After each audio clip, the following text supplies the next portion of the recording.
It is. I love Islam. You know, Sheikh Yusuf, I wanted to share this beautiful news with you. Before we had another host. It was Musa Maguire. Oh, yeah. Have you met him? Of course. Okay, he spoke to me recently. And by the way, Musa Maguire was enjoying his stay and his work with us and doing da'wah and studying meanwhile. And he had to leave. The reason why he decided to leave this beautiful field of giving da'wah, because he wanted to focus on giving da'wah to his parents, particularly to his mother. He spoke to me recently and he said things are doing better, alhamdulillah, shukla, and he would like to convey his salam to all the viewers. So this is exactly what you're saying. And this is exactly what the Prophet ﷺ said, because he was just applying what Allah said in the Quran. Can I tell you another thing that happened? Absolutely. Okay, I have a dear friend who's in Toronto, Canada. His name is Ibrahim Downey. He's been doing the dawah in the prisons there for years. I go to visit him. We go to visit his mother. His mother's a Christian, a lovely lady. And he told me, he said, try to give her dawah, try to give her dawah. He said, I want you to talk to her. I said, okay. And I talked to her. When we left, he said, but you didn't give her the dawah. I said, yeah, I did. Because it's not what you say, it's how you act. The next time we met was on Hajj. And we just come from Arafat. So where were we? Muzdalifah. And you know how crowded it is. Anybody been there, and you know what's Muzdalifah? Huh? It's crowded. And would you believe, after we prayed Maghrib, Maghrib Isha together, as soon as we did, I saw him. And I went to him, I said, Ibrahim. He said, Yusuf. He said, oh my God, you know I was on Arafat, I made dua that I would see you. Wallah. I said, well, I did too, I made dua I would see you. And we were hugging each other, we were crying. And you know what he said? He said, Wallah, if Allah accepts my other dua, I'll be the happiest man in the world. I said, what was your other dua? He said that my mother would accept Islam. And when he stepped off the airplane, his mother greeted him there, wearing hijab. She had accepted Islam while he was gone. Allahu Akbar. Allah is the greatest. Wallahi. Allahu Akbar. And and he and she together made a video there in Toronto, and it's on the internet. Alhamdulillah Rabbil Alameen. So sister, believe it. It is your actions and it is your way, more so than these arguments. Don't pretend to be Ahmadiyya Jr., okay? Don't do that. I made that mistake. Okay, don't make that mistake. We're running out of time before our break, but just on that point, Sheikh, about dua. I mean, many people leave the dua. Sometimes it's, like you said, it's the actions that we say in front of our parents. But what about the dua? Doesn't that hold a special place too? We often mention the story of Abu Hurairah. Abu Hurairah was the most soft-hearted companion, to the point that the Prophet ﷺ called him the father of the little kitten. Subhanallah. His name was Abdurrahman ibn Sakhr. Abu Hurairah is his nickname. His kunya. Abu Hurairah had a mother who hated Islam the most, and she would slander Prophet Muhammad every time she would see Abu Hurairah, so that she would inform him that I hate him, I hate him, I hate him. So one day Abu Hurairah came to the Prophet ﷺ and he was crying and said, Ya Rasulullah, ask Allah to guide my mother. I cannot take it anymore. I cannot stand hearing her talking bad about you. And Nabi ﷺ raised his hands and says, Allahumma hadi umma Abi Hurairah. Oh Allah, guide Abu Hurairah's mother. This is the woman who just a few hours ago she was insulting Islam and Muslims. The last thing ever Abu Hurairah would ever imagine that his mother would accept Islam that soon. Soon as he returned home and he was walking in, his mother says, stop it right there, wait. She was taking a shower. She said, I'm taking a shower. And when she finished and she dressed up, she came forward and she said, Ya Abu Hurairah, ashhadu an la ilaha illallah. Ashhadu anna Muhammadan Rasulullah. I was taking a bath of Islam. I was taking a bath of accepting Islam. Dua is the most powerful means of achieving any goal. You name it. Dawah and dua are from the same origin. Yep.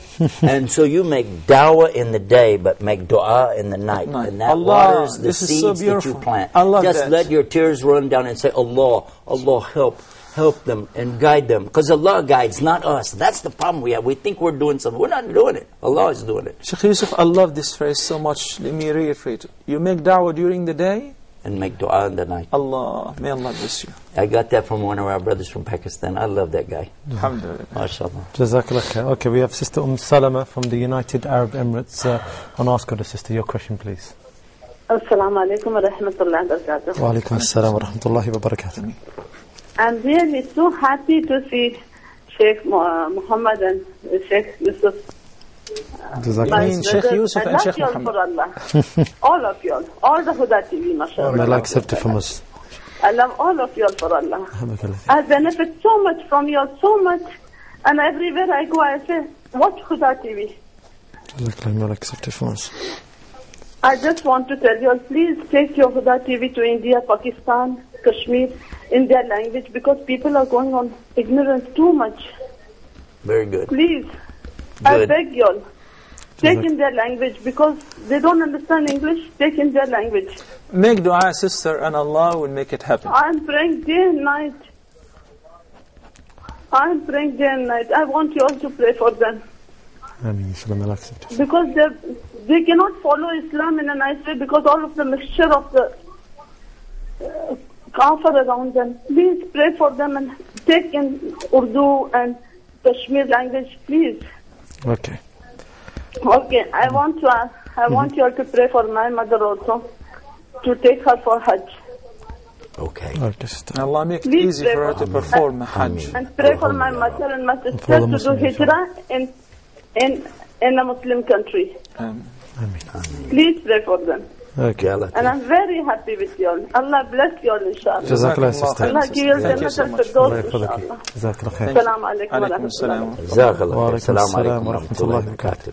Okay, we're running out of time. We've got to take a break. Inshallah, stick with us. We'll see you, inshallah, in a couple of minutes. Assalamu alaikum wa rahmatullahi wa barakatuh.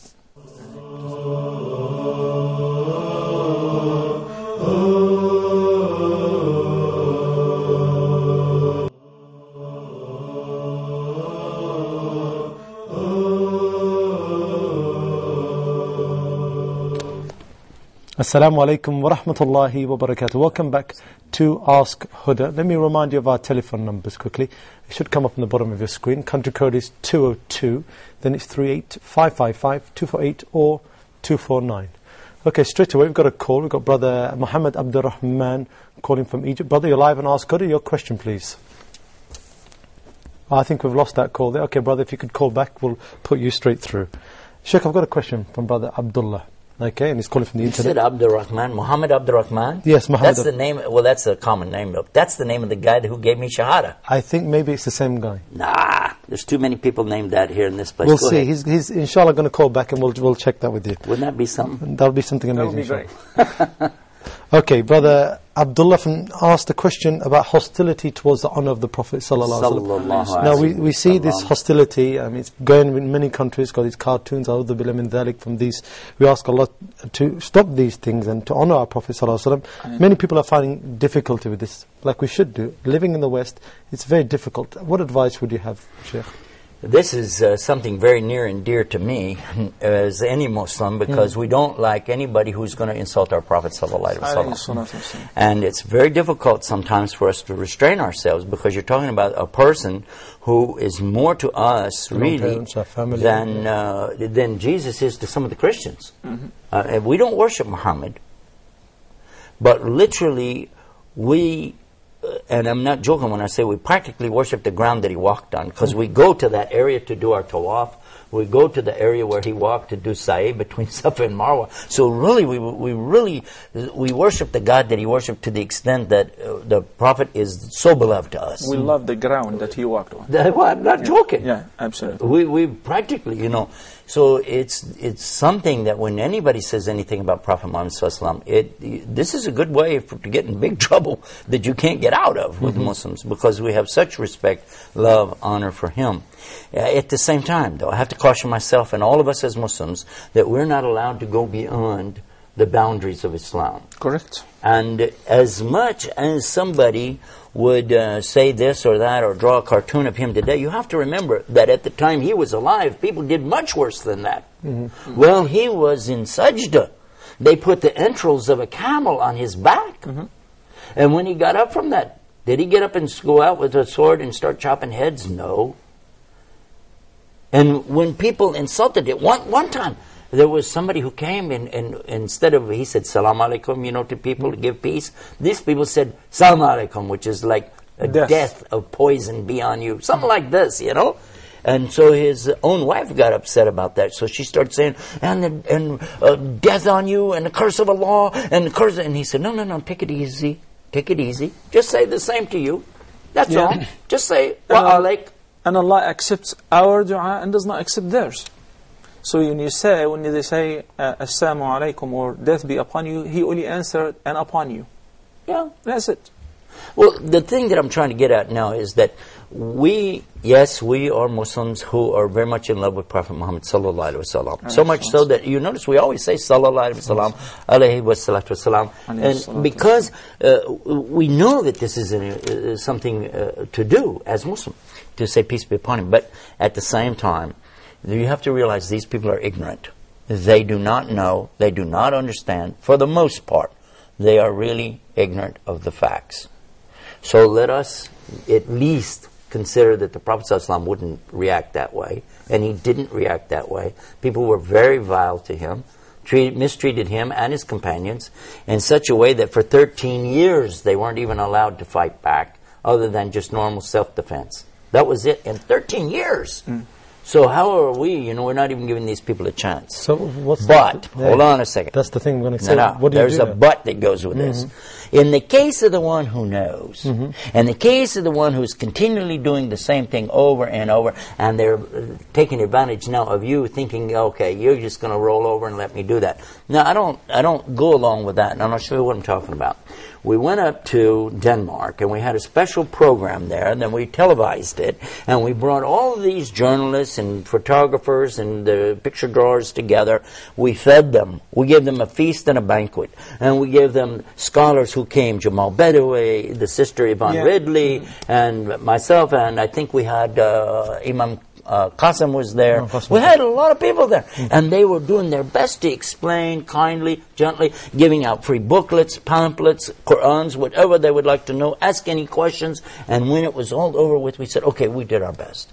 As we were leaving, and I'm in the little trolley thing going out to the airport, right? I look at the newspaper, and there's a picture of me. And how do you think the picture of me looked? Like this.